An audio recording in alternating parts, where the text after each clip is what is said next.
If you are pregnant, drunk, stoned, dirty, smelly, ignorant, or a fucking pain in the ass, come back when you are not." The blonde's friends all started to laugh, but Blondie didn't look amused. She must have either been too drunk or too stupid to take a hint. "Oh, come on. I only had one drink." Her friends all giggled behind her, a couple rolling their eyes, because clearly they'd each had more than one. "Is there a problem, ladies?" Eli turned and watched Novak come out from his stall, trailing behind one of his regular clients. The client took one look at the group standing in front of the shop and laughed. "Good luck with that. See you guys." "Thanks, asshole." Novak chuckled and turned back to Eli. "What's up?" Eli nodded his head in the direction of the group. "Nothing I can't handle. I was just informing them they'd have to make an appointment to come back another day." "Are all the guys who work here fucking hot?" one girl mumbled to the group, which probably came out louder than expected thanks to the alcohol. "Nah," Novak said to the group. "Only the owner." Then the cocky bastard wiggled his eyebrows up and down. "You're the owner?" The blonde had a bit of a bite and condescension in her words. Eli tried to suppress a laugh at the shit show that was about to go down. "Yeah, I am." Novak squared his shoulders, crossing his arms in a firm, no-bullshit stance, practically challenging the girl to say something. The man towered over the rest of them and easily matched Eli's brother, Zachariah, who stood at a freakishly tall 6'5". The girl had to crane her neck to look up at the guy, and yet Eli could tell she wasn't going to back down. "This guy told me I can't get a tattoo. What kind of business turns away customers?" Man, this chick was really stupid. Apparently her friends thought so too. They all let out a collective groan. One pulled on the blonde's arm, to which the blonde responded by yanking her arm away in a huff. Eli turned his head and laughed at Ken's, who was more than willing to come out of hiding to watch. "Where's the popcorn?" She rubbed her hands together in anticipation.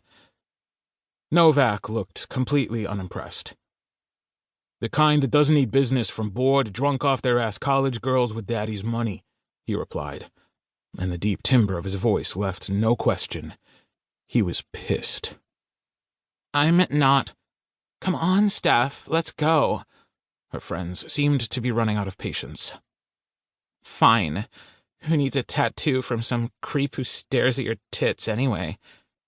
She looked directly at Eli this time, and fuck if he could hold in the laugh. "Unless you're looking at her," Eli hiked a thumb toward Ken's, "you're barking up the wrong tree." He watched the blonde think about that one before the light dawned in her glassed-over eyes. Then she quickly turned, shoving the door open hard, her friends trailing behind. "What a waste of a sexy-as-fuck body." Ken's shook her head in irritation. Please, she couldn't handle Mackenzie Dawson. Eli smirked, flicking a piece of blue hair that had fallen out of her messy bun and hung by her ear. "Ain't that the fucking truth?" she quipped. Ryder came out of his workspace with a woman following behind him. He reached his arms over his head, stretching out muscles that were sure to be sore after hours of working on the woman's sleeve. He nudged his head toward her as she thanked him and headed toward the door. "Have a good one." Stopping in front of Eli and Novak, he asked, "What did I miss?" "The usual. Bleached blonde bitch vaping too much sunscreen," Ken's told Ryder before heading back to her station. Ryder looked out the window at the group that was now across the street, then sat down on a stool next to the register and pulled out his phone. "You guys want to hit up Jimmy Mac's tonight? I need to get fucking laid." Shocker. The guy didn't have trouble finding a one-off on any given night. He also didn't care if the hole was in a man or a woman. He liked to fuck, and his blend of geek and bad boy caught the attention of both sexes.